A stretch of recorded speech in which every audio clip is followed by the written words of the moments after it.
Good morning बच्चों। कक्षा 5 विषय हिंदी पाठ 3 जल ही जीवन है। पाठ का नाम है जल ही जीवन है। पाठ 3 है। पहले पढ़िए, कहानी को सुनिए, इसके बाद फिर आगे लिखाते हैं।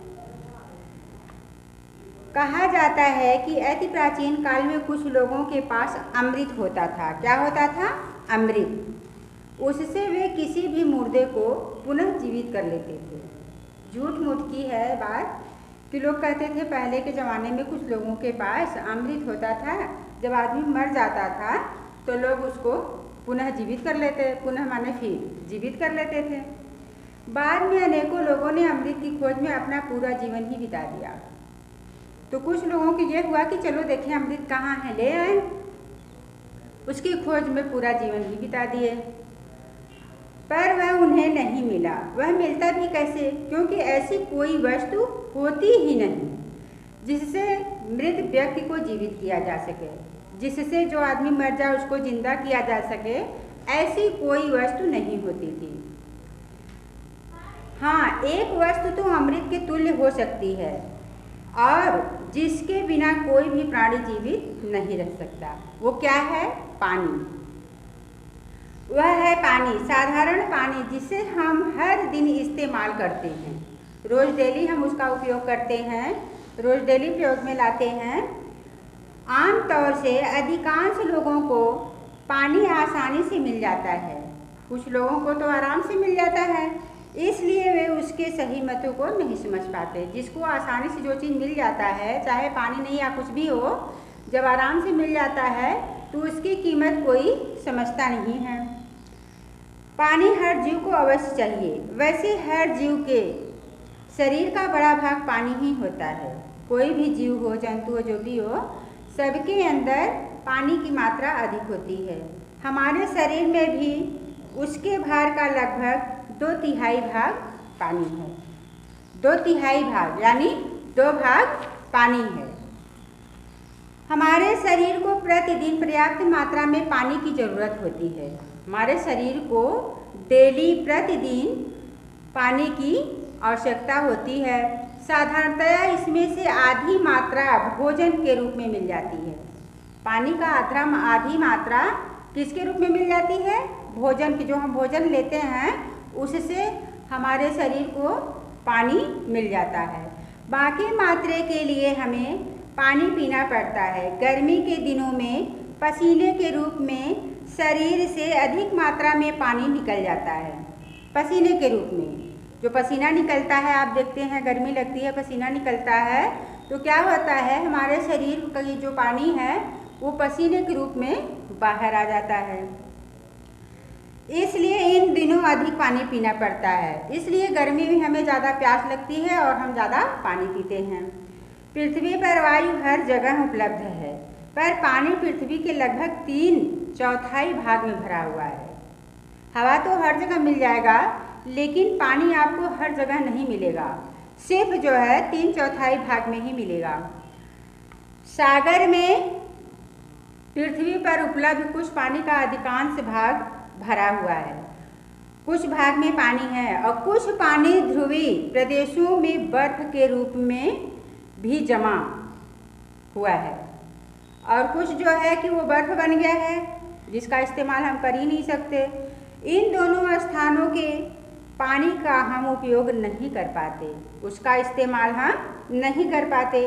सागर का पानी इतना खारा होता है कि उसे चाह कर भी नहीं पी सकते। खारा मीन्स नमकीन होता है, इतना ज़्यादा नमक होता है उसमें कि हम अगर चाहें कि पानी पी लें तो हम पी नहीं पाएंगे।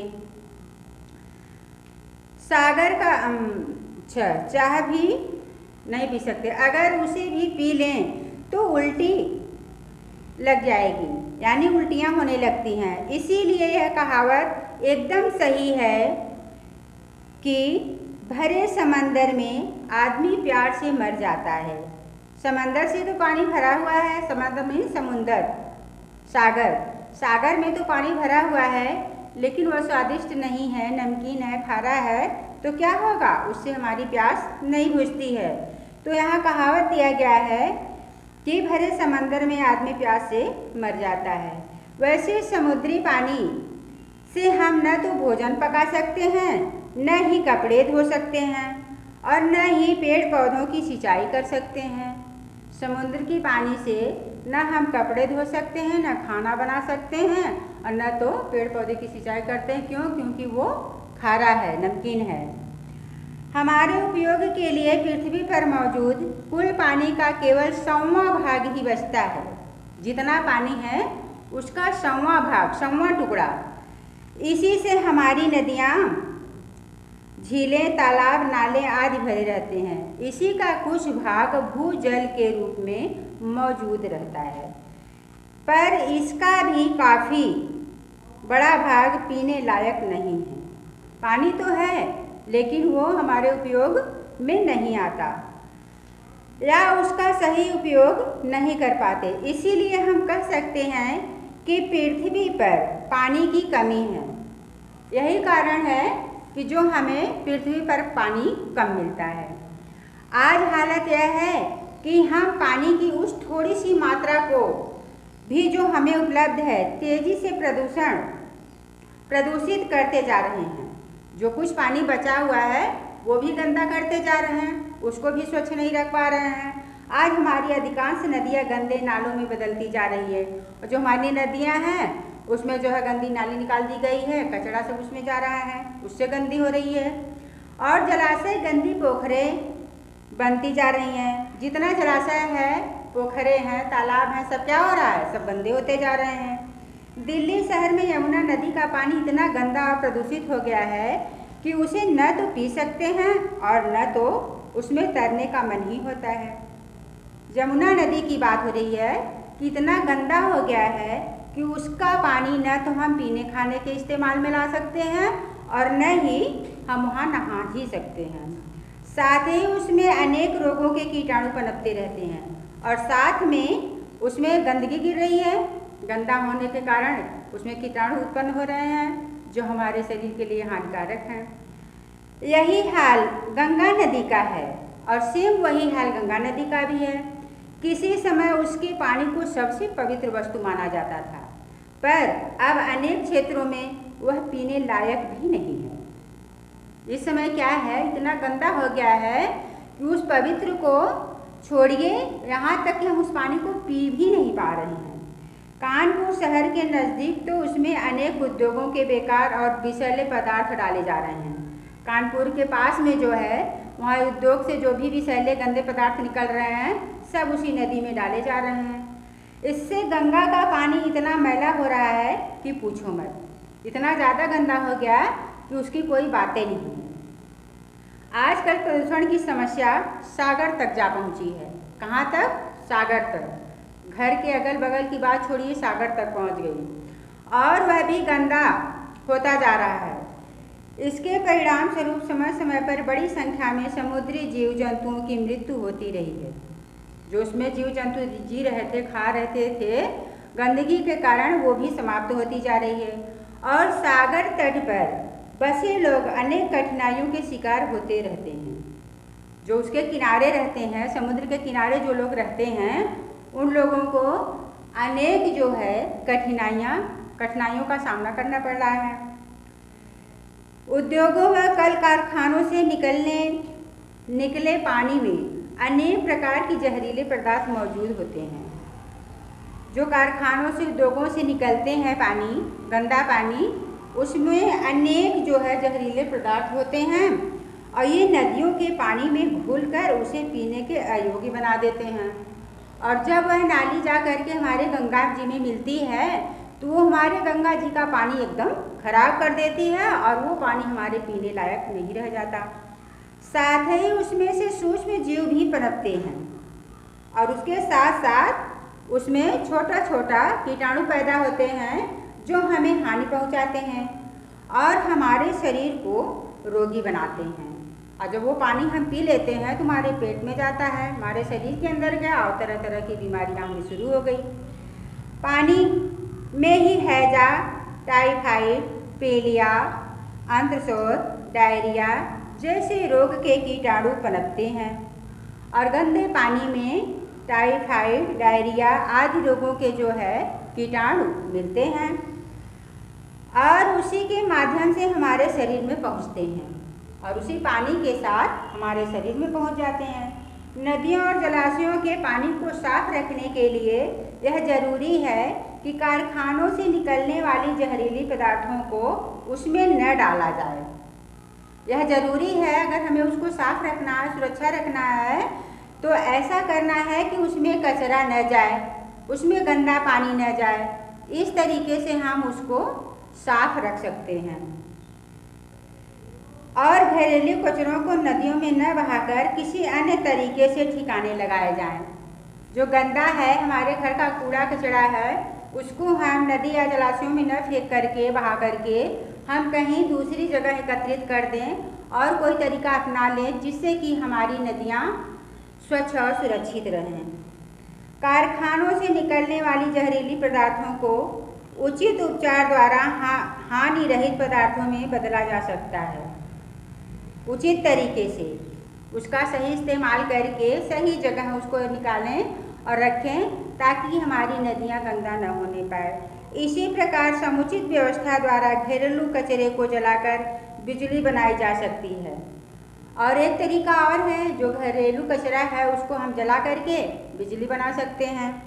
कई देशों में ऐसा ही किया जा रहा है और कई देश ऐसा कर भी रहा है। इससे न केवल वर्तमान पीढ़ी खुशहाल होगी बल्कि आने वाली पीढ़ी भी अधिक स्वस्थ और खुशी होगी। इससे जो है आने वाली ये पीढ़ी तो खुश होगी ही, साथ में आने वाले जो हमारे बच्चे होंगे या आपके बच्चे होंगे वो सब भी जो है खुशहाल रहेंगे और स्वस्थ रहेंगे। इसलिए जो है हमें चाहे घर हो, चाहे नदी हो, चाहे बाहर हो, कहीं भी गंदगी नहीं फैलाना चाहिए, न करनी चाहिए। हमेशा सफाई का ध्यान रखना चाहिए। अब चलिए, ये कहानी आप लोगों ने सुना, तो इसमें कुछ शब्दार्थ दिया गया है, उसका अर्थ लिखिए। वस्तु मीन्स होता है चीज। क्या होता है? चीज। दूसरा शब्द है तुल्य। तुल्य मीन्स होता है बराबर।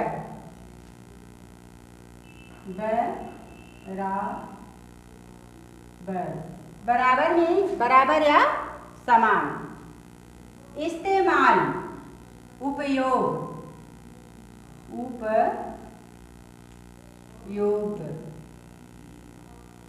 उपयोग। पर्याप्त, जितना जरूरत हो, जितनी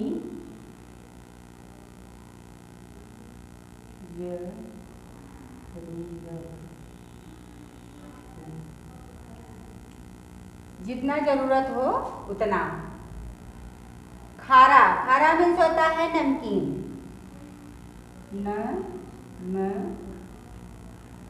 नमकीन। सूक्ष्म मतलब होता है सबसे छोटा, सबसे छोटा।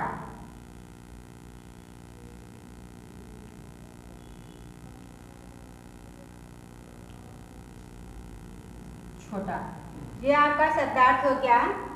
अब यहाँ दिया गया है खाली स्थान भरिए।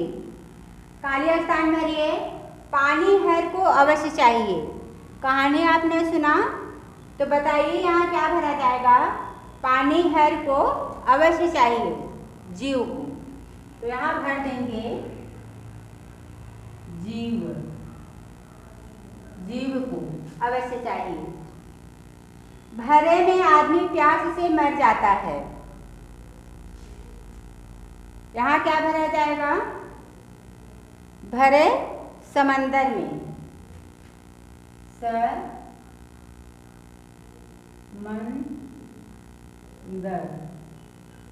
समंदर में आदमी प्यास से मर जाता है, ये कहावत कही गई है। जब गंदा हो गया था पानी, तो वो पानी न तो पीने लायक रह गया, न तो कपड़ा धुलने लायक रह गया, न किसी काम के लायक रह गया।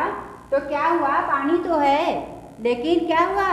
वो किसी काम के लायक नहीं है। तो यही कहावत कहा जाता है, भरे समंदर में आदमी प्यास से मर जाता है। पृथ्वी पर की कमी है, किसकी? पानी की। पानी की कमी है। घरेलू को जलाकर बिजली बनाई जा सकती है। क्या घरेलू? कचरे, कचरे। घरेलू कचरे को जलाकर बिजली बनाई जाती है, जा सकती है। आजकल प्रदूषण की समस्या तक भी पहुंच गई है। कहाँ तक पहुंच गई है? सागर तक।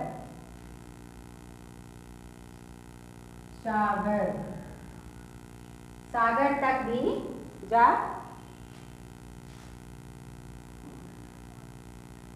पहुंची है। सागर तक जा पहुंची है। तो इसको याद कर लेना और कहानी 2-3 बार सुनना देखना। कल फिर क्वेश्चन आंसर करवाएंगे और नोटबुक में लिख लेना। थैंक यू बच्चों, बाय।